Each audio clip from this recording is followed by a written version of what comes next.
सन्माननीय व्यासपीठ आणि व्यासपीठावरील सर्व सन्माननीय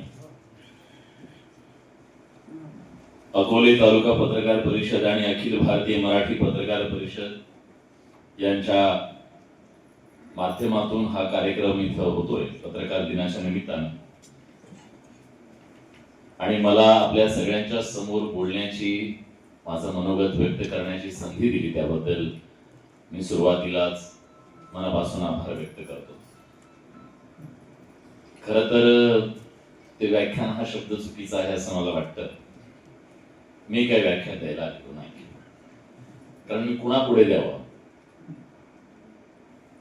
ज्यांनी आज माझा अनुभव नाही त्याच्यापेक्षा जास्त वर्ष चळवळी लढल्या, अशा चळवळ्या आणि वळवळ्या माणसांच्या समोर मी फार बोलणं योग्य नाही। मी काही माझी मतं मांडणार, तुम्ही सगळे शब्दांचे बादशाह आहात। खरं तर तुम्हाला आम्ही ऐकायला हवं, पण आज जसं म्हणतात की जबाबदारीच्या माळा गळ्यात पडतात, तशी एक जबाबदारी आहे ही। आणि मी असं ह्याच्याकडे बघतो आता की तुम्ही माझा इंटरव्ह्यू घ्यायला आलेले सगळे आहात आणि मी स्वतः आज तुमच्या समोर इंटरव्ह्यू देणार आहे। कारण मी तुम्हाला व्याख्यान देण्याची माझी उंची नाहीये, पण जो काळ बदलतोय, जी परिस्थिती बदलतीये, या बदलत्या परिस्थितीमध्ये आजचा तरुण काय विचार करतोय, आजचा तरुणी पत्रकार काय विचार करतो, हे तरुण पत्रकाराचं मनोगत हे तुमच्या समोर असणार आहे। आणि त्यासाठी मी जो विषय आपल्या सगळ्यांसमोर मांडणार आहे, तो विषय आजच्या पत्रकारितेचं जे जळजळीत वास्तव आहे, ते वास्तव आज मला जे दिसतंय ते जसंच्या तसं तुमच्या समोर मांडण्याचा प्रयत्न करणार आहे। काही चूक भूल असेल तर माफ करा, पण मला वाटतं की काही गोष्टींच्या बद्दल आपण थोडं स्पष्टपणे बोलणं अधिक गरजेचं आणि महत्वाचं सुद्धा आहे।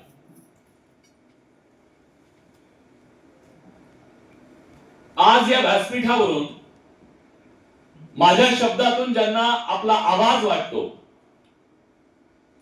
आणि माझ्या शब्दातून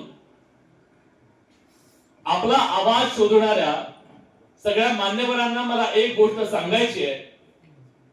दुष्यंत कुमार यांच्या 2 ओळीतून आज या विषयाच्या मांडणीला मी सुरुवात करणार। दुष्यंत कुमार म्हणतात, कौन कहता है आसमां में सुराग हो नहीं सकता, कौन कहता है आसमां में सुराग नहीं हो सकता, एक पत्थर तो तबीयत से उछाल हो गया। हा एक शेर नाहीये, ही कविता नाहीये, माझ्या दृष्टीनं ही एक हाक आहे त्यांच्यासाठी ज्यांना या व्यवस्थेच्या बद्दल बोलायचंय, ज्यांना या व्यवस्थेच्या बद्दल काहीतरी सांगायचंय, व्यवस्थेवर बोट ठेवायचंय, इथल्या सत्तेला आव्हान द्यायचंय, आवाहन करायचंय आणि व्यवस्थेच्या गतीनं चालत असताना जी व्यवस्था स्वतःला आभाळ समजते, प्रचंड मोठा आभाळ ज्यांनी आपल्याला सगळ्यांना कवेत घेतलंय, असं ज्या व्यवस्थेला वाटतं, त्या व्यवस्थेला आरसा दाखवणं, मग ते आमच्या बातमीच्या माध्यमातून असेल, आमच्या कॅमेऱ्याच्या माध्यमातून असेल, आमच्या शब्दांच्या माध्यमातून असेल, किंवा पत्रकाराच्या एका प्रश्नाच्या माध्यमातून एक दगड असा भिरकावून मारावा की त्या आभाळाला सुद्धा एक छिद्र पाडण्याची ताकद आमच्या शब्दात असायला हवी। दुष्यंत कुमारांना हेच तर म्हणायचंय, एक असा दगड उचलावा आपण असा तबीयत से, जो आभाळाला सुद्धा छिद्र पाडण्याची ताकद त्याच्यात असली पाहिजे। याचा अर्थ काय? जेव्हा तुमच्या माझ्या आजूबाजूचं सगळं वर्तमान आपल्याला अस्वस्थ करणार आहे, या अस्वस्थ वर्तमानात जेव्हा आपला एक प्रश्न कुणाला तरी बोचतोय, कुणाला तरी टोचतोय आणि तो प्रश्न उपस्थित केला जाऊ नये असं जेव्हा वाटतं, मला वाटतं तेव्हा पत्रकारितेची सर्वाधिक गरज त्या समाजामध्ये असते. आणि आज ती परिस्थिती आहे जेव्हा कुणालाही प्रश्न नको आहे. ना सत्ताधाऱ्यांना प्रश्न हवा आहे, ना व्यवस्थेला प्रश्न हवा आहे, ना विरोधकांना प्रश्न हवा आहे. तुम्ही बघत असाल बडे मुद्द्याच्या माध्यमातून जेव्हा मी या सगळ्यांना त्या वेळेस त्या परिस्थितीनुसार प्रश्न विचारतो, तेव्हा ती माणसं तुम्हाला लेबल लावतात. विरोधकांच्या पराभवावर त्यांना प्रश्न विचारला तर संघाकडून तुम्हाला स्क्रिप्ट येते का हा सवाल विचारला जातो. सत्ताधाऱ्यांना जेव्हा प्रश्न विचारला जातो तेव्हा विरोधकांची तळी उचलून विरोधकांची सुपारी तुम्ही घेतलात का हा सवाल विचारला जातो. शेतकऱ्यांच्या बद्दल प्रश्न विचारला जातो तेव्हा व्यवस्थेच्या विरोधात तुम्ही बंड करताय का असं म्हटलं जातं. लेबलिंगची सध्या दुकानं थाटली गेलेली आहेत आणि या लेबलिंगच्या दुकानांमध्ये प्रत्येकाला जर असं वाटत असेल, सगळ्यांना, कुणाला एकाला नाही, सगळ्यांना जर वाटत असेल की तुम्ही आमच्या विरोधात आहात, त्याचा अर्थ आहे आपण योग्य मार्गावर. कारण थॉमस जेफरसन नावाचा एक विचारवंत आणि अमेरिकेचे तिसरे राष्ट्राध्यक्ष, त्यांचं एक अतिशय महत्वाचं वाक्य पत्रकारितेच्या बद्दल. ते असं म्हणाले की जर मला सरकार नसलेली पण मुक्त पत्रकारिता असलेली व्यवस्था निवडायला सांगितली तर मी काय निवडेल माहितीये? मुक्त पत्रकारिता असलेली व्यवस्था निवडेल. सरकार एक वेळ नसलं तरी चालेल. हे मी नाही तर थॉमस जेफरसन असं म्हणतात. जॉर्ज ऑरवेल त्याच्या पुढे जाऊन असं म्हणतात, जे कुणाला नको आहे ते छापणं म्हणजे पत्रकारिता आहे, बाकी सगळा PR आहे. तिसरा एक विचारवंत आहे अल्बर्ट काम्यू, नोबेल पुरस्कार विजेते आहेत. ते म्हणतात, ज्या देशामध्ये, ज्या समाजामध्ये पत्रकारिता मुक्त नसते तो समाज आंधळा असतो.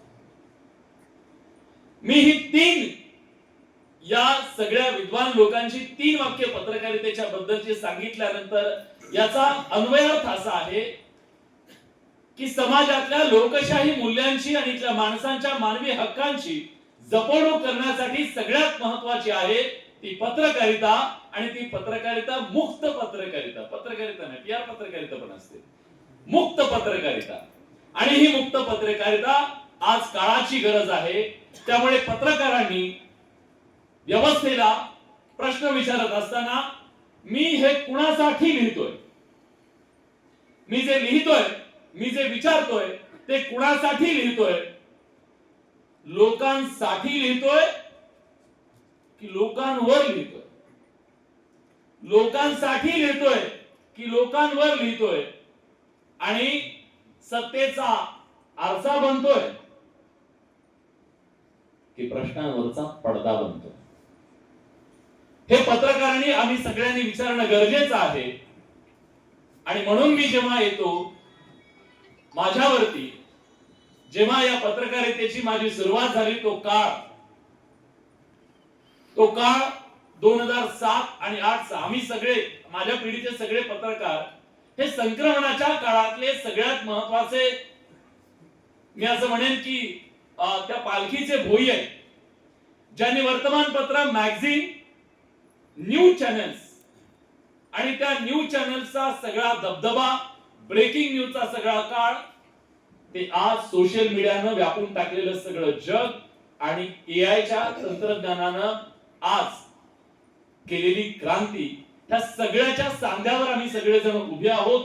आणि हे बघितलं 2007चा काळ, जेव्हा न्यूज चॅनल्स या आपल्या सगळ्या देशामध्ये आली, मराठीमध्ये विशेषतः 2007 नंतर मराठी न्यूज चॅनल्स आली खाजगीकरणाच्या नंतर.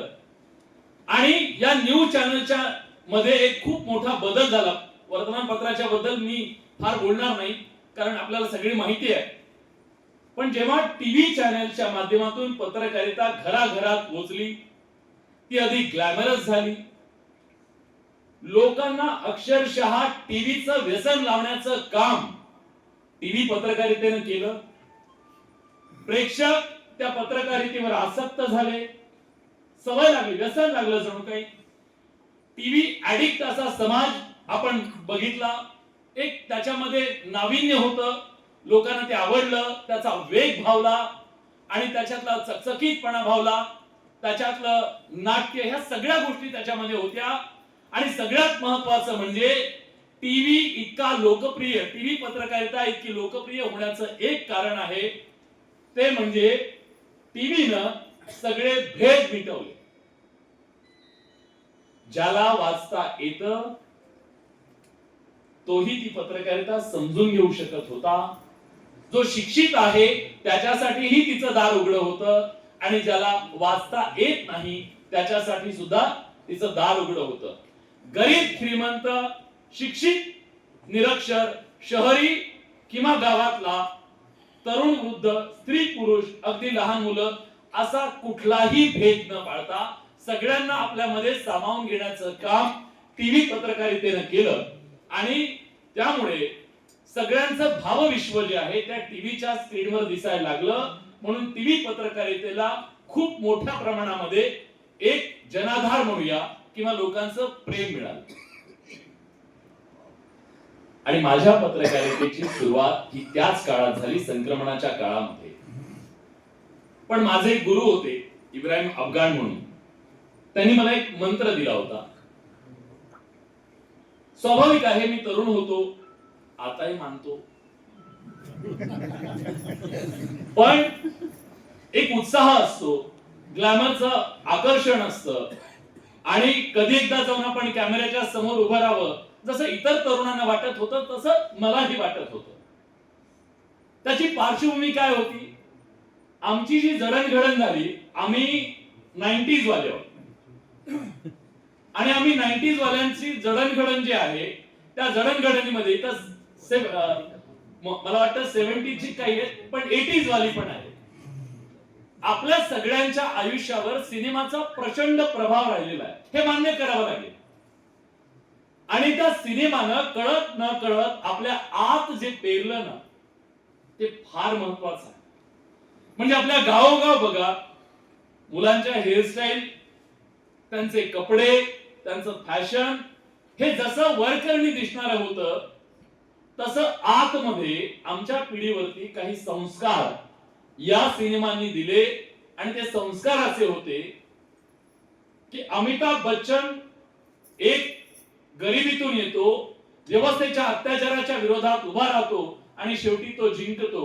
हे जे इन्स्टिंक्ट आहे ते सिनेमातनं, बंडखोरीचं जे इन्स्टिंक्ट आहे या आमच्या पिढीवरती, म्हणजे माझ्या आधीच्या पिढीवरती, अमिताभ बच्चन आणि त्यांचं, ते त्या पिढीवरती निश्चितपणे ते कोरलं गेलेलं आहे. म्हणूनच कदाचित मला वाटतं की या देशातला तो जो काळ बघितला आपण, तर जन आंदोलनांचा होता, व्यवस्थेच्या विरोधात आवाज उठवणारा होता. आणि त्यानंतर आमची जी पिढी आली त्या पिढीवरती नायक सिनेमाचा जरा जास्त प्रभाव होता. टीव्ही चॅनल्सला ग्लॅमर आलं आणि त्या राज्याच्या सत्ताधाऱ्याला समोर उभं राहून हातात अशी सगळे पुरावे घेऊन सगळ्या जनतेच्या समोर प्रश्नांची सरबत्ती करून त्याला उघडं पाडण्याची ताकद त्या टीव्हीच्या कॅमेऱ्यामध्ये आणि त्या बूम मध्ये आहे. हा विश्वास आमच्या मनात पेरणारी तो सिनेमा होता, नायक सिनेमा, अनिल कपूरचा, तुम्हाला माहित असेल. आणि या सिनेमाच्या प्रभावातून आणि असे अनेक सिनेमा, रंग दे बसंती आहे, केवळ तुम्ही व्यवस्थेच्या विरोधात आंदोलन उभं करणं एवढंच नाही, तर आमची पिढी थोडी पुढे जाऊन व्यवस्थेचा भाग होऊन व्यवस्था बदलण्यासाठी आपण काय करू शकतो ही मांडणी करणारी आमची पिढी होती. आणि त्यामुळे हे ग्लॅमर जे पत्रकारितेचा आला, आता कदाचित हिरम सरांची पत्रकारिता आणि माझ्या पत्रकारितेत तुम्हाला फरक दिसेल, किंवा जुन्या पिढीच्या, त्यांची शबनम होती, त्या शबनमच्या माध्यमातून ते साधे कपडे आणि हे सगळं. पण आम्ही टीव्ही वाले आहोत, नव्या पिढीचे पत्रकार आहोत. आम्ही थोडेसे जरा चकाचक, म्हणजे टॉप टिप, म्हणजे असं काय नवरदेवच वाटावं म्हणजे असं. पण ती कॅमेऱ्याची गरज आहे, टीव्हीची गरज आहे. मग आता हे आलं, डायरीपेक्षा हे तंत्रज्ञान आलं. काळाची गरज आहे, आपल्याला त्या काळानुसार हे करावं लागेल. आणि पत्रकारिता ही समाजामध्ये एक मोठा बदल घडवू शकते. आमच्या मनावर काय कोरलं गेलं? पत्रकारितेमध्ये ती ताकद आहे की तुम्ही सत्तेला जाब विचारू शकता आणि त्याचा फार मोठा इम्पॅक्ट समाजावर घडू शकतो. हे जे इन्स्टिंक्ट आहे, कळत न कळत, त्या सगळ्या सिनेमातून असेल, वाचलेल्या पुस्तकातून असेल, सामाजिक घडामोडींमधून असेल, ते होत गेलं. मी एनएसएस चा सुद्धा निश्चितपणे इथं उल्लेख करेन. मी एनएसएस मध्ये जेव्हा काम करायचो एक स्वयंसेवक म्हणून, तर आम्ही खेड्यांमध्ये जाऊन जेव्हा काम करायचो, आपल्याला काहीतरी करायचंय आणि चुकीची गोष्ट दिसल्यानंतर ती गोष्ट चुकीची आहे, तर मग आपोआप आतून एक राग येतो, चीड येते. हे नाही, हे चुकीचं आहे, अन्याय होतोय, नाही हे बरोबर नाहीये. हे जे आतून येतं त्याच्यामागची मला वाटतं सगळ्यात महत्वाची गोष्ट, आपण ग्रामीण भागातून सगळं बघत आल्यामुळे आणि त्या सगळ्या गोष्टीतून आपण आल्यामुळे, म्हणजे एखाद्या सामान्य कुटुंबातल्या मुलाने त्याच्या वडिलांना साध्या तलाठ्याच्या कार्यालयाच्या बाहेर तासनतास उभं राहणं, ज्यानं बघितलेलं असेल त्याच्या मनात व्यवस्थेच्या बद्दलची काहीशी चीड निर्माण होणं हे स्वाभाविक आहे. जेव्हा कुठल्या तरी लागेबांधे असणारा पुढे जातो आणि आपण मात्र रांगेत राहतो, त्याच्याबद्दलची चीड, हे सगळं इन्स्टिंक्ट जे आहे ते आपल्या मनात निर्माण होतं. आणि कदाचित ते आहे आणि ते मेलं नाही, ते आहे आतमध्ये आणि ते मेलं नाही. या कपड्यांच्या मध्ये सुद्धा आणि टीव्हीच्या झगमगाटात सुद्धा याला मी माझं भाग्य समजतो. आणि आता मी येतो मुद्द्यावरती. जेव्हा मी बडे मुद्द्याच्या माध्यमातून माझी भूमिका मांडायला उभा राहतो, जसा हा डायस आहे, कीर्तनकारांना माहिती आहे तुम्हाला, तुम्ही कुणाच्या गादीवर उभे आहात महत्वाचं असतं, तुम्ही कुणाची गादी चालवताय, त्या गादीचा एक मान आहे, सन्मान आहे, तिची एक परंपरा आहे. त्यामुळे मी जेव्हा बडे मुद्द्याच्या माध्यमातून रोज तो विषय मांडायला येतो, तेव्हा त्याचा दिवसभर अभ्यास करून मला त्याची जाणीव असते, मी कोणाची गादी चालवतो. बाळशास्त्री जांभेकरांपासून असंख्य अशा माणसांनी उभं आयुष्य ज्या लेखणीसाठी दिलेलं आहे, ती परंपरेचे पायी होणे इतकं सोपं आणि साधं नाही, याची जाणीव आतमध्ये निश्चित आहे. आपली बांधिलकी कुणासोबत आहे, आपण कुणासाठी आहोत, कशासाठी आहोत, हे माहिती आहे. एक शेतकऱ्याचा पोरगा टीव्हीच्या स्क्रीनवर जातो आणि तो जर बापाचं दुःख मांडू शकत नसेल, तो माझ्या बापाचा आणि माझा दोघांचाही पराभव. मी ग्रामीण भागातून गेलोय आणि ग्रामीण भागातले प्रश्न मांडू शकत नसेल, तर माझ्या त्या भागानं, ज्या मातीनं मला तिथं फेकून दिलंय.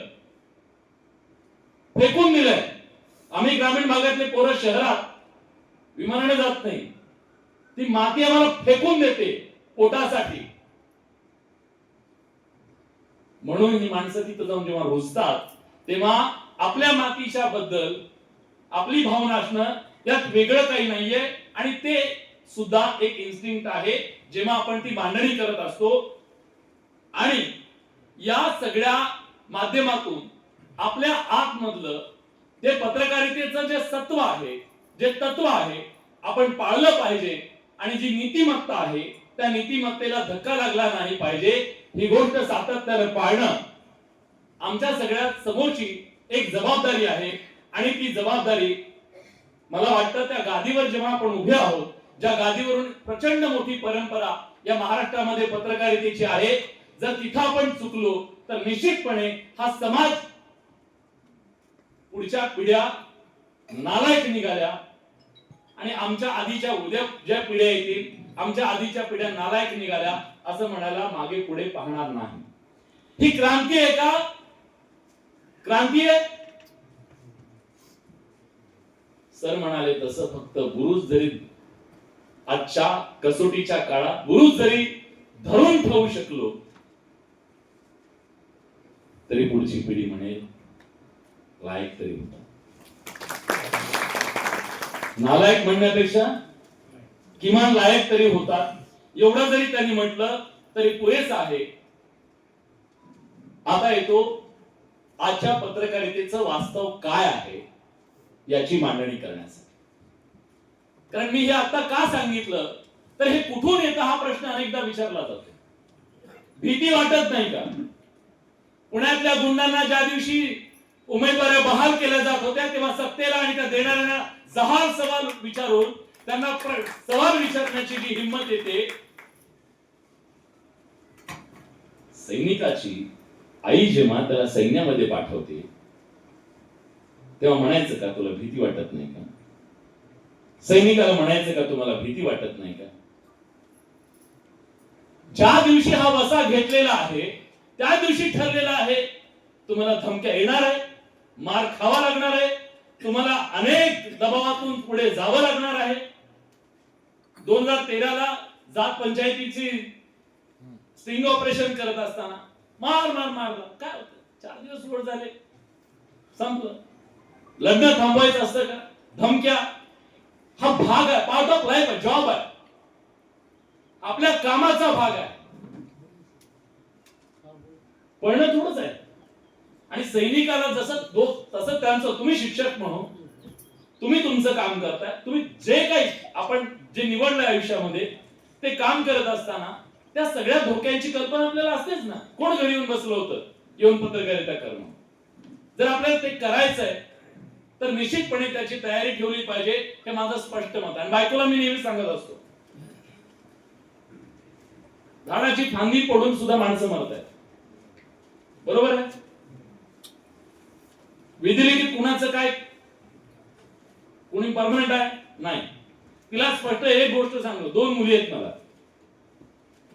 हे बघ, मी ह्या क्षेत्रात आहे, ह्या क्षेत्रात काम करत असताना काही होईल, माझी इच्छा आहे 2 मुलीपैकी एखाद्या मुलीमध्ये जर तुला वाटलं पत्रकारितेत तिला रस आहे तर तिला एक प्रामाणिक पत्रकार नक्की बनवू, माझी एवढी इच्छा असेल तर तिची, वाटलं तुला तर. पण माझी इच्छा आहे एक तरी कुणी पुढे जावं. कारण सगळ्या राजकारणातच कसे असावेत सगळे.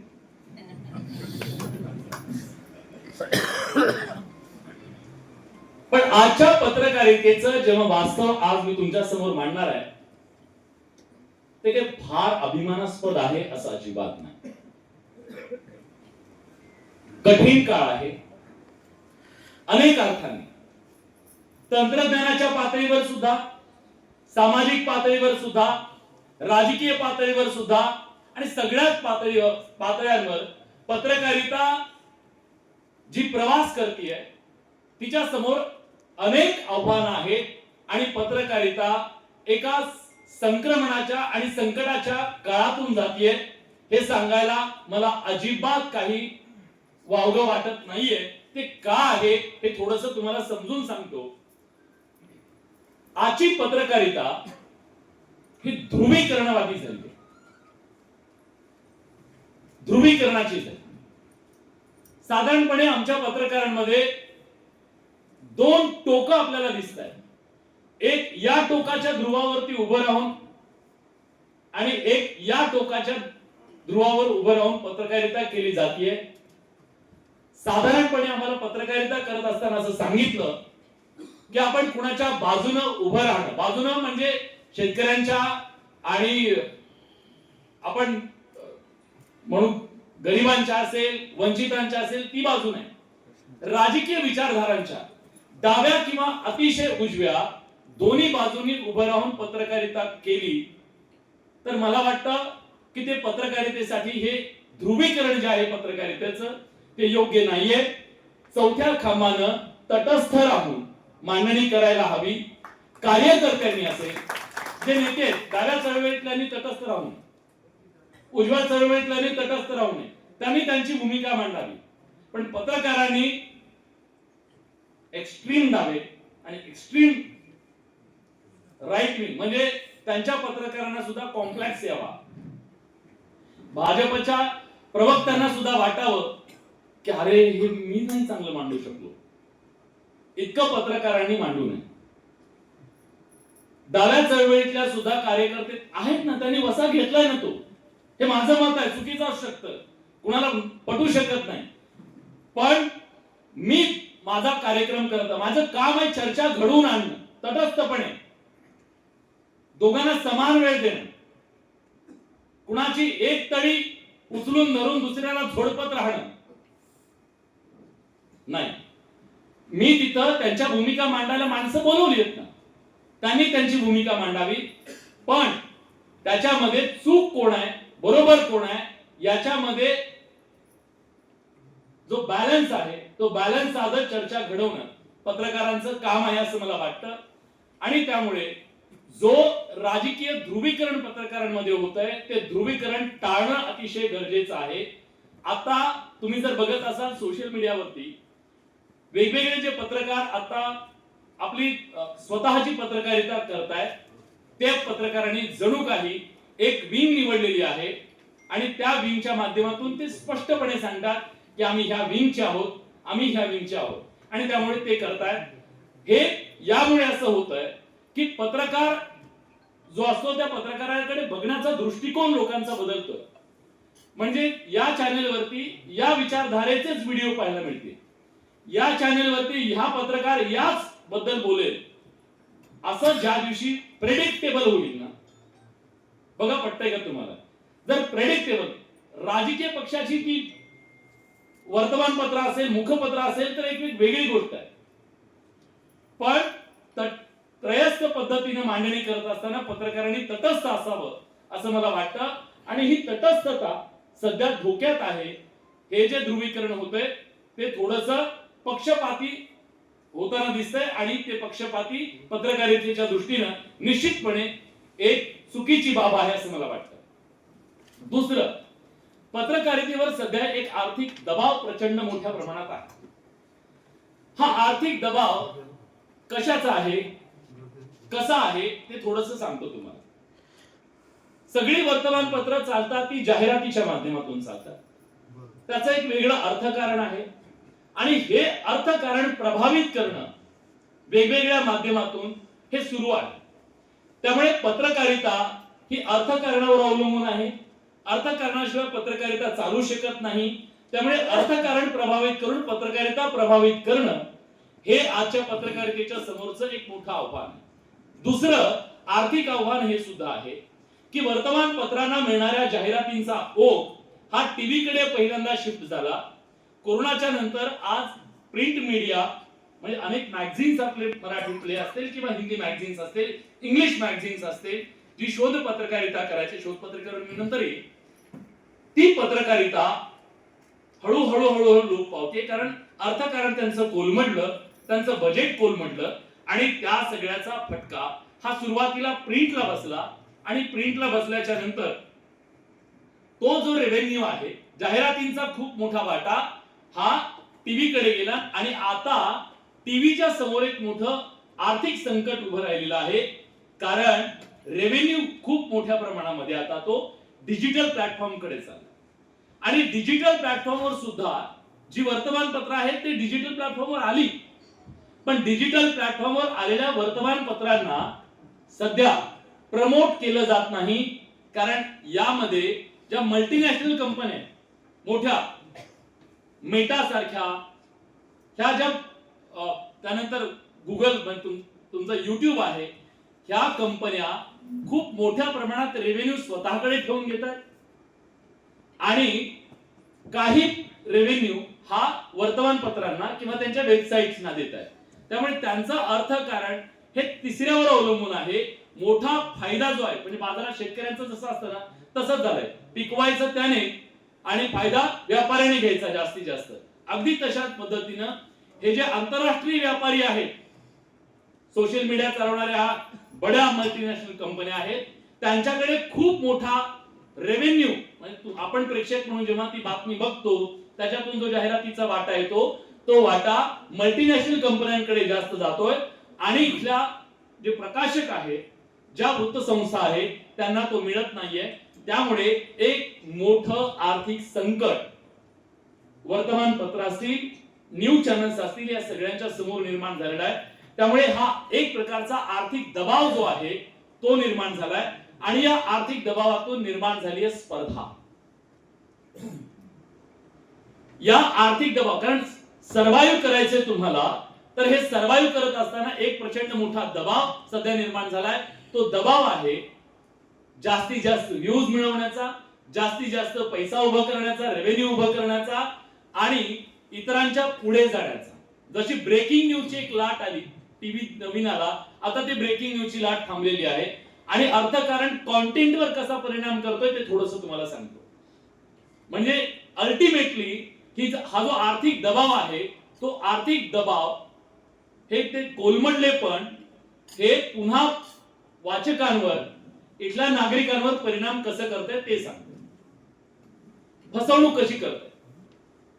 आता जास्तीत जास्त रेव्हेन्यू मिळवायचा तर जास्तीत जास्त तुम्हाला व्ह्यूज हवे, बरोबर. मग या व्ह्यूजच्या चक्करमध्ये पुन्हा सामान्य नागरिकाचे फसवणूकसाठी क्लिकबेट नावाचं जे सध्या सुरू आहे, म्हणजे वर तुम्हाला काहीतरी असं सनसनाटी दिसतं, क्लिक करून आतमध्ये गेलं की मध्ये काहीच नाही. ही प्रेक्षक म्हणून, वाचक म्हणून आणि सामान्य नागरिक म्हणून ही फसवणूक जी होतीये ती अतिशय दुर्दैवी आहे आणि ती त्या आर्थिक दबावातून आलेली आहे. आणि त्यामुळे हा आर्थिक दबाव आणखीन एका गोष्टीचा आहे. जे प्रकाशक आता आहेत, समजा मी काही नावं घेत नाही, जे मुख्य प्रवाहातली माध्यम आहेत त्यांचा रेव्हेन्यू कमी झाला आणि इंडिव्हिज्युअल क्रिएटर जे आहेत, इंडिव्हिज्युअल क्रिएटर्स ज्यांची स्वतःची युट्यूब चॅनल्स आहेत, त्यांना प्रमोट करायला सुरुवात केली या मल्टीनॅशनल कंपन्यांनी. त्यामुळे समांतर माध्यम नावाची ही जी गोष्ट तयार झाली, समांतर म्हणजे या माध्यमांच्या बरोबरीनच अशा प्रकारच्या जे युट्यूब चॅनल्स आहेत त्यांना प्रमोट केल्यामुळे यांचं जे रेव्हेन्यू आहे तो रेव्हेन्यू अनेकांमध्ये वाटला जाऊ लागला आणि त्यामुळे धड कोणी युट्यूब चॅनल चालवते इथं आता मला वाटतं ते अधिक चांगलं सांगू शकतील की हे मॉडेल असं आहे, तुम्ही जगू शकत नाही, मरू शकत नाही, फक्त चालू शकता. म्हणजे तुम्हाला त्याच्यातनं तो एक पांढरा हत्ती आहे समजा, त्याला जगवण्यासाठी खूप खायला कॉन्टेंट सतत क्रिएट करत ते काहीच करत नाहीये. लक्षात घ्या, एकही मल्टीनॅशनल कंपनी 1 मिनिटाचा 1 सेकंदाचा कॉन्टेंट क्रिएट करत नाहीये. क्रिएट ही सगळी पत्रकार करतात, त्यांचा प्लॅटफॉर्म आहे, क्रिएशन इथं आहे. पण ह्या क्रिएशनला जो मोबदला मिळायला हवा तो मोबदला मिळत नाहीये. कष्ट, आयडिएशन, साधनं ही सगळी सामान्य माणसाने वापरायची. जो त्याच्यातला नफा आहे, पैसा आहे, तो मल्टीनॅशनल कंपन्यांनी घ्यायचा आणि यांनी मात्र त्यांच्यासाठी राबत राहायचं. ही व्यवस्था आहे. म्हणजे दाव्यांची ही तर सगळ्यात मोठी होती. जो काम करतो ना त्याला त्याचा नीट मोबदला मिळाला पाहिजे. पण आज या मल्टीनॅशनल कंपन्यांच्या माध्यमातून तो मोबदला नाही तर राबवून घेतलं जातंय आणि या देशातले लाखो करोडो क्रिएटर्स रोज त्यांना नफा कमवण्यासाठी काम करतात दिवस रात्र. आणि या सगळ्यातनं काय होतंय तर कॉन्टेंट क्रिएट जो करत असताना जी स्पर्धा लावून दिली त्यांनी, त्या स्पर्धेमधून कॉम्प्रोमाइज होतोय तो कॉन्टेंट. कॉम्प्रोमाइज काय होतंय ती बातमी. कारण एका दिवसात तुम्ही 10 बातम्या केल्या तर तुम्ही सरासरीपर्यंत पोहोचता. एकाच बातमीवर खेळत बसलात तर तुम्ही ते पोहोचू शकणार नाही. त्यांना काय हवंय, त्यांना संख्या हवी आहे, पण प्रेक्षकाला हवंय एकच बातमी धड द्या. बरोबर आहे ना? एकच बातमी नीट लिहा. मग ती पत्रकारिता ज्या एका बातमीवर 8-8 दिवस रिसर्च करून तो जो रिपोर्ट बनवला जात होता, जी शोध पत्रकारिता होती, ती शोध पत्रकारिता संपली. दशक झालं, आता पत्रकारिता संपली.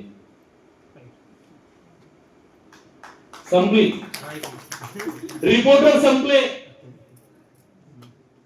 एंड कसं सांग? एक काळ होता की रिपोर्टर ग्राउंडवर जायचा, ग्राउंडवर जाऊन तो तिथल्या लोकांशी बोलायचा, त्याच बातमीसाठी आमदार महोदयांचा बाईट घ्यायचा, नवले सरांचा बाईट घ्यायचा, चासकर सर आहेत मला त्यांचा बाईट घ्यायचा, सगळ्यांची मतं मला त्याच्यावर घेऊन मग मी तो रिपोर्ट फाईल करणार. बरोबर? हे रिपोर्टरचं काम होतं. ते काम संपलं. म्हणून मागच्या काळातले रिपोर्टर्स कोण आहेत, वेगवेगळ्या चॅनल्सवरची त्यांची नावं तुम्हाला पाठ असतील. आता तुम्ही सांगू शकत नाही, कारण ती स्क्रीनवरून बाद झाली. आता त्यांना सांगितलं जातं डेस्कवर बसून तुम्ही यांचा बाईट घेऊन या, किंवा आमदार साहेबांना सांगायचं तुमच्याकडे मोबाईल कॅमेरा आहे सर, तुमच्या इकडे असेल, समोर कॅमेरा लावा, बाईट करून पाठवा, आम्ही हे करतो. Cost cutting. आणि डेस्कवर बसून ते लिहिलं जाईल. रिपोर्टर येते लक्षात? अर्थकारण बिघडल्यानंतर कॉस्ट कटिंग आणि कॉन्टेंट जो आहे तो कॉन्टेंट मरू लागला. याचा तोटा कोणाला होतोय? अल्टिमेटली लोकांना. आता तुम्ही म्हणाल की मी नकारात्मक बोलतोय का? तंत्रज्ञान आलं म्हणून हे सगळं घडलं का? नाहीये. जशी ही बाजू आहे तशी त्याची दुसरी बाजू आहे. सोशल मीडियाच्या माध्यमातून पत्रकारितेमध्ये जी नवी आता क्रांती होतीये, त्या क्रांतीनं लोकशाहीकरण करण्याचा प्रयत्न निश्चितपणे केलाय. आपल्या पत्रकारितेचं लोकशाहीकरण निश्चित होत आहे. म्हणजे मला एखादी गोष्ट मांडायची असेल, आधीच्या काळात एक जर ओपेड पेजवर किंवा संपादकीय लिहायचं असेल तर त्या वर्तमानपत्राच्या संपादकांशी माझा काहीतरी चांगले संबंध असणं किंवा तिथं माझी उठबस असणं हे महत्वाचं होतं ना. आणि त्यांनी ठरवायचं की यांना छापा द्यायचं की नाहीये. ते संपादकीय जो होल्ड होता सोशल मीडियाच्या माध्यमातून तो होल्ड संपला. मी माझं पेज क्रिएट करून मी स्वतः छापतो. मला कुठं जायची गरज नाहीये. लोकांना आवडलं तर लोक शेअर करतील, लोक पुढे जातील आणि मी माझं स्वतःचं एक वर्तमानपत्र, एक चॅनल अगदी कमी पैशामध्ये उभं करू शकतो. हे जे लोकशाहीकरण आणि सामान्य सिटीजन जर्नलिस्ट, सामान्य माणूस सुद्धा आज व्हिडिओ बनवून त्याची जी कैफियत आहे ते मांडतो आणि ते टाकतो. हे एक प्रकारचं पॉझिटिव्ह आहे ना. हे लोकशाहीकरण झालं. पण हे लोकशाहीकरण जेव्हा झालं तेव्हा सगळ्यात गंभीर सवाल निर्माण झाला पत्रकारितेच्या समोरचा. आणि तो सवाल आज चॅनेल्स, वर्तमानपत्र, ग्रामीण भागात काम करणारे सगळे असतील, ह्या सगळ्यांच्या समोरचा गंभीर सवाल विश्वासार्हतेचा, क्रेडिबिलिटी. आज पत्रकारितेची क्रेडिबिलिटी प्रश्नांकित झालेली आहे. इतकी की एखादी बातमी आल्यानंतर पहिला प्रश्न हा पडतो बातमीबद्दल नाही, ही बातमी खरी असेल का याबद्दल.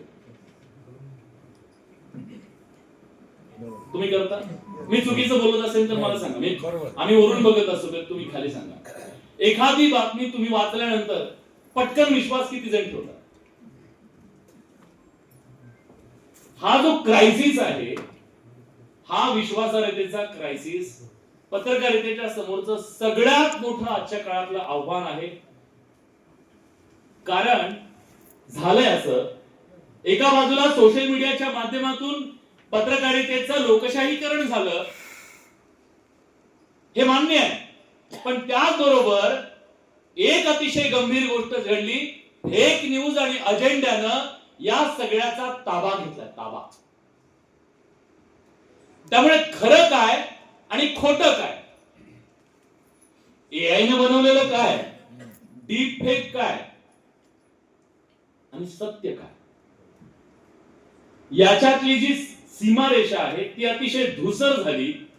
आणि त्यामुळे पत्रकारितेच्या संदर्भातली जी क्रेडिबिलिटी आहे, विश्वासार्हता आहे, त्या विश्वासार्हतेला खूप मोठा एक तडा जातोय. आणि त्यामुळे पत्रकारितेला त्यांचं सत्व आणि तत्व पाळण्यासाठी, कारण पत्रकारितेचं मूळ गाभा काय आहे, तत्व काय, सत्य.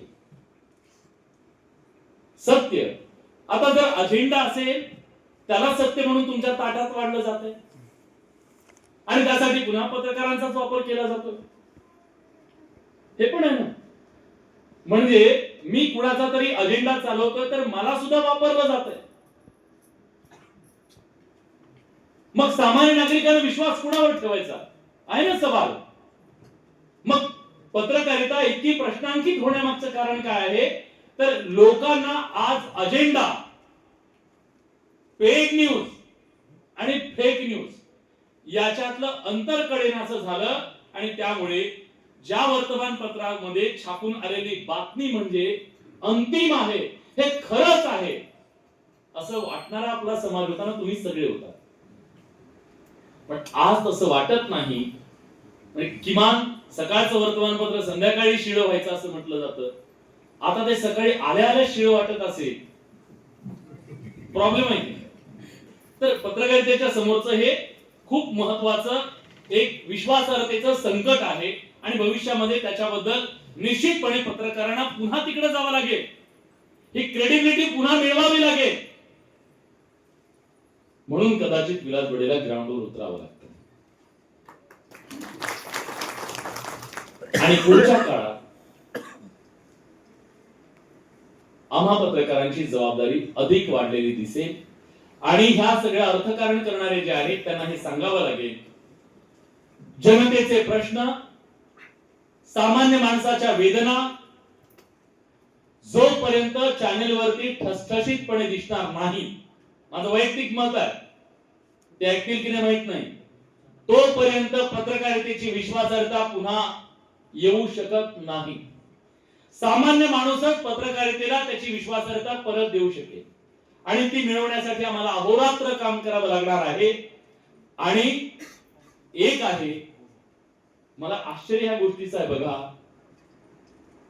की तटस्थपणे पत्रकारिता करणं याचं कौतुक वाटावं. म्हणजे पत्रकारांना तटस्थ आहे असं वाटावं आणि त्याचं लोकांनी कौतुक करावं, इतकी पत्रकारिता सध्या प्रश्नांकित शिक्षक शिकवत आहे. तर एक मुद्दा हा झाला. दुसरा, जेव्हा पत्रकारितेचा हा जो कॅनव्हास आहे, त्या कॅनव्हासवरून केवळ राजकीय मंडळी,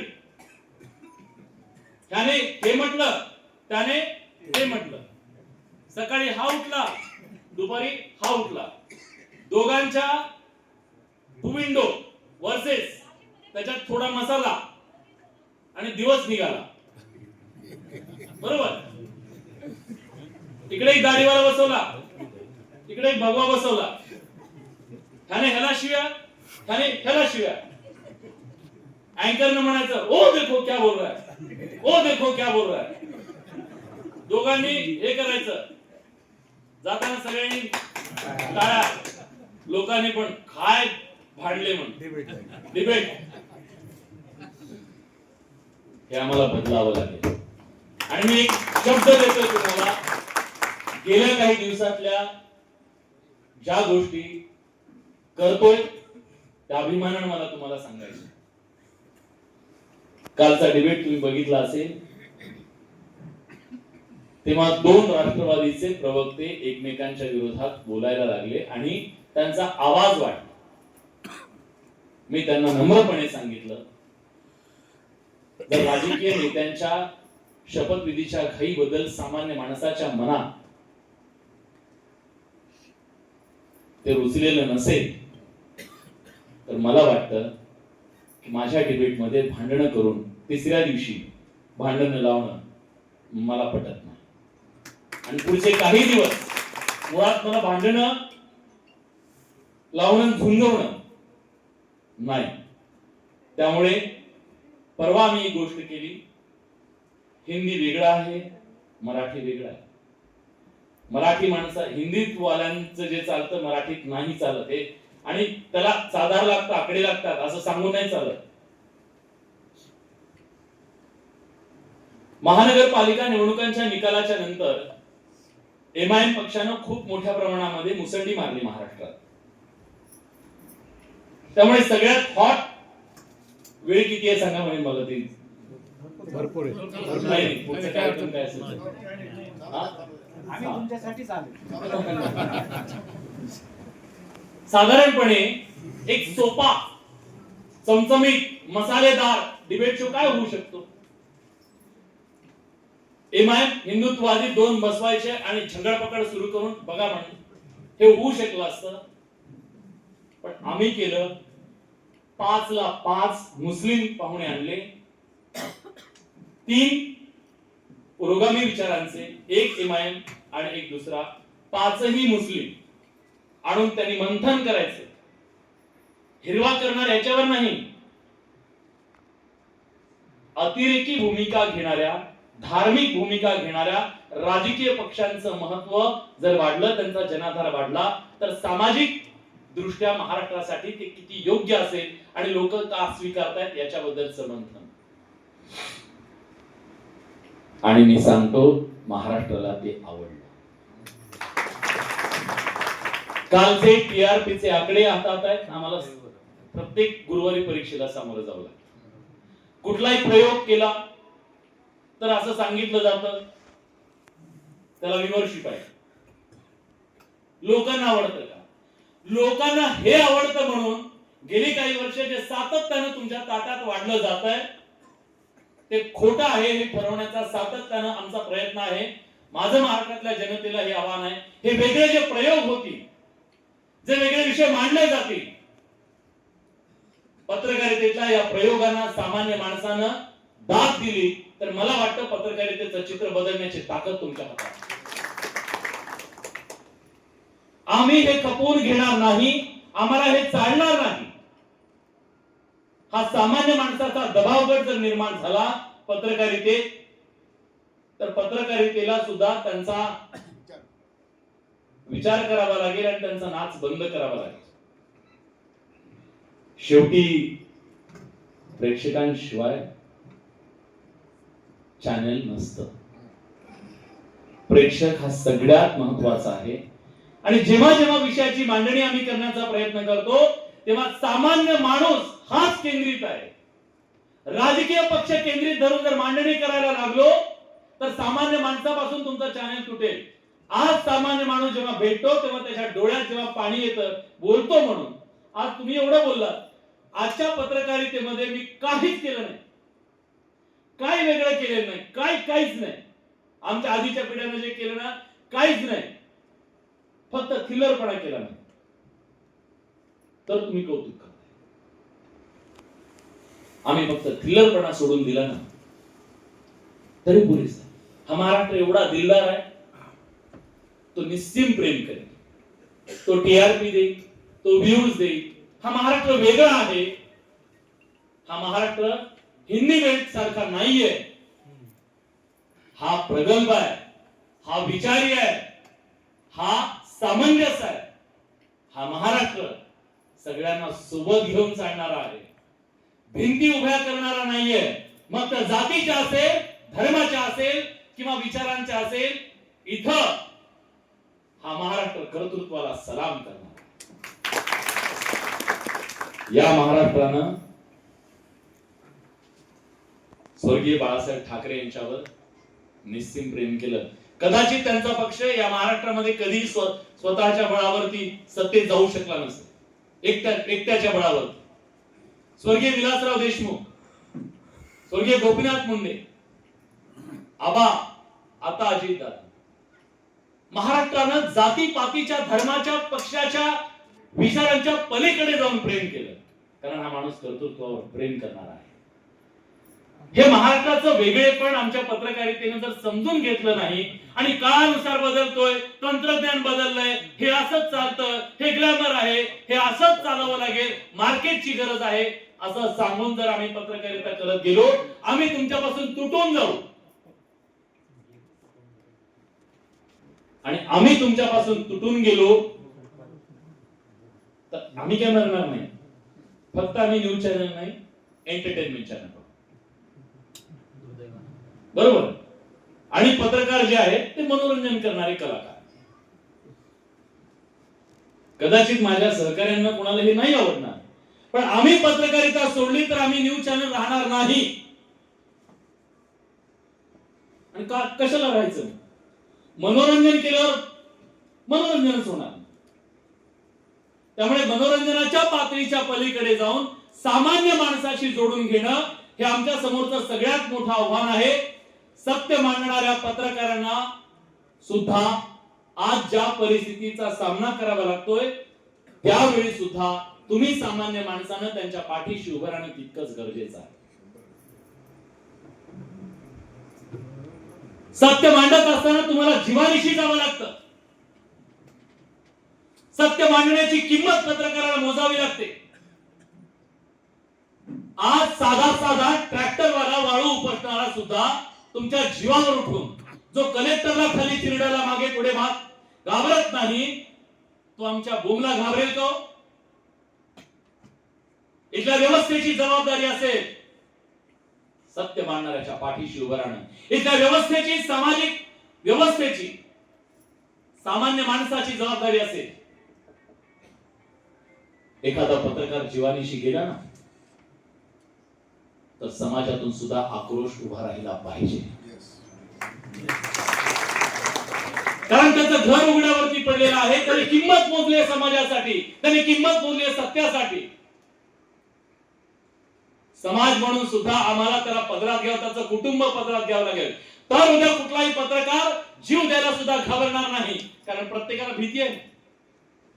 सगळेच काय जातो मरतो म्हणणारे नाही येत ना. प्रत्येकाला कुटुंबाची भीती आहे, नोकरीची भीती आहे. अशा वेळी समाजाची पण एक शक्ती पत्रकारांच्या पाठीशी उभी राहिली पाहिजे. हे माझं अतिशय आपल्या सगळ्यांना कळकळीचं आवाहन आहे. आणि पत्रकारांना सुद्धा एक गोष्ट सांगायची,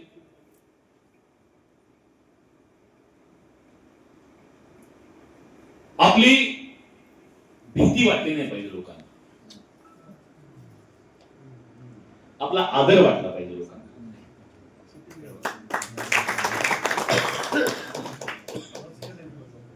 आपल्या बूमची जर कुणाला भीती वाटत असेल ना, आपल्या बूम मध्ये प्रॉब्लेम आहे.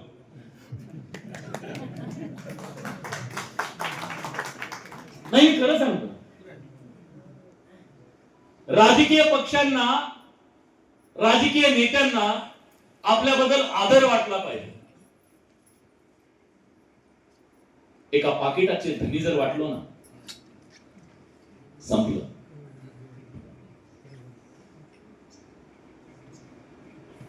एका पाकिटावर खरेदी केला जाणारा बूम आहे असं जर कुठल्या राजकीय नेत्यांना वाटलं तर तिथं आदर नसतो. आणि सगळ्यात महत्वाचं म्हणजे सन्माननीय महोदय, आमदार महोदय इथं आहेत. सर, तुमच्या लेखी आमचा आणि आमच्या लेखी तुमचा, आपल्या दोघांच्या लेखी आणि जनतेच्या प्रती आपल्या तिघांचा एकमेकांच्या बद्दलचा आदर ज्या दिवशी संपेल ना, लोकशाही धोक्यात आहे. खरी लोकशाही त्या दिवशी धोक्यात आहे ज्या दिवशी परस्परांबद्दलचा आदर आपला संपलेला असेल, आपण एकमेकांच्या बद्दलचा विश्वास संपादन करू शकलो नाही, एकमेकांवरचा वचक जर आपण ठेवू शकलो नाही, तुमचा आमच्यावरती धाक असला नाही पाहिजे. कधी उतरून येतील, बरोबर आहे ना? पत्रकारांना सुद्धा आत्मीयता पाहिजे. कित्येक असे उंचीचे नेते बघितले, त्यांच्या समोर जाताना सुद्धा त्यांचं ज्ञान, समाजाबद्दलची त्यांची कष्ट केलेली कामं, ह्या सगळ्याचा एक आदर असतो ना. आम्ही इंटरव्ह्यूला बसताना सुद्धा पत्रकारांनी समोरच्या विचार करा, मी साधारण 23 वर्षाचा होतो. 23 वर्षाचा असताना पवार साहेबांची मुलाखत घेतली. 23 वर्षाचा असताना एवढा उंचीचा माणूस, पण त्यांनी हे पोरग येऊन माझा इंटरव्ह्यू घेणार आहे वाटेल ना कोणालाही? नाही वाटत दिलं. आणि तो इंटरव्ह्यू घेत असताना जे आपल्या मनात असताना की ह्या माणसाने 5 दशक या महाराष्ट्रात काम केले, त्याच्या प्रति एक आदर असतो पत्रकारांच्या मनामध्ये. पण तो जो आदर आहे तो आदर टिकवणं, आणि आम्ही नुसतं आलो तर तुम्हाला वाटलं पाहिजे 2 मिनिट का होईना बोलतो येणं सांगून तिकडच्या दारातून तुम्ही जर आम्हाला घाबरून पळालात ना, प्रॉब्लेम आमचा प्रॉब्लेम आहे. हे कनेक्शन नीट पाहिजे सगळे. आज मला एक गोष्ट आपल्या सगळ्यांच्या समोर सांगायची आहे. दादा गेले आता काल, मी माझ्या लेखात सुद्धा ते लिहिलं. गेल्या 3 महिन्यामध्ये 6 बडे मुद्दे मी अजितदादांच्या विरोधात केले. 6. पार्थ पवारच्या प्रकरणाच्या नंतर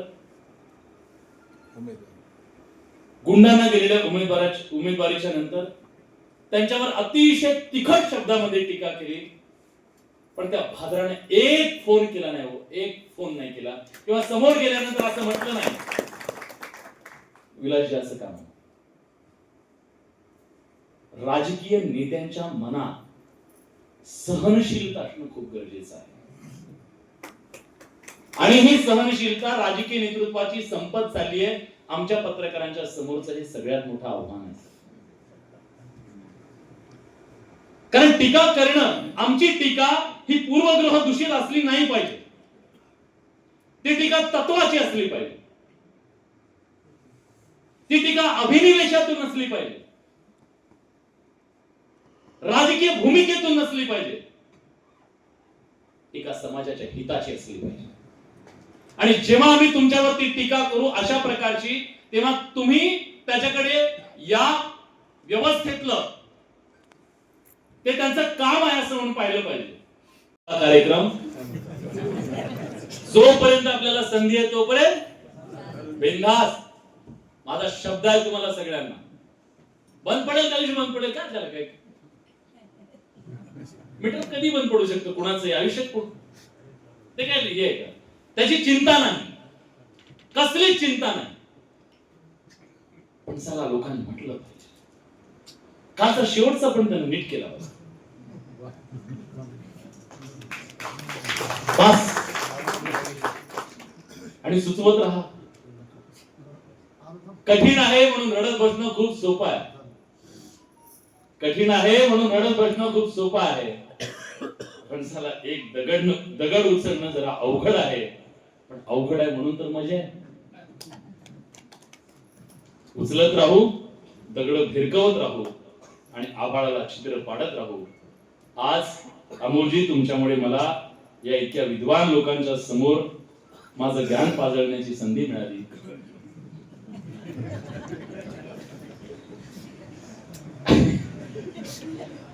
ते म्हणते आम्हालाही ठीक आहे. आता इंटरव्ह्यू तुम्ही घेतलाय, तुम्ही ठरवा. पण जे बोललोय ना येतो. काही देखावायची गरज नाही, काही मोठेपणाची गरज नाही, काही नाही. आणि आमचं लपून राहू शकत नाही. रोज कॅमेऱ्यावर आहे. कधी कुणाला बोचतय, कधी कुणाला टोचतय, कधी कुणाला खुपतय. पण तेच आमचं काम आहे. करत राहू. आपण सगळ्यांनी पेटवलेली आहे, युबीटीची नाही. लोकशाहीची, विचारांची, प्रश्नांची, सामान्य माणसाच्या आवाजाची ती विझू द्यायची नाहीये. आपलं ते कर्तव्य आहे. कारण आपल्या पुढच्या पिढ्यांनी म्हटलं नाही पाहिजे साला नालायक लोक.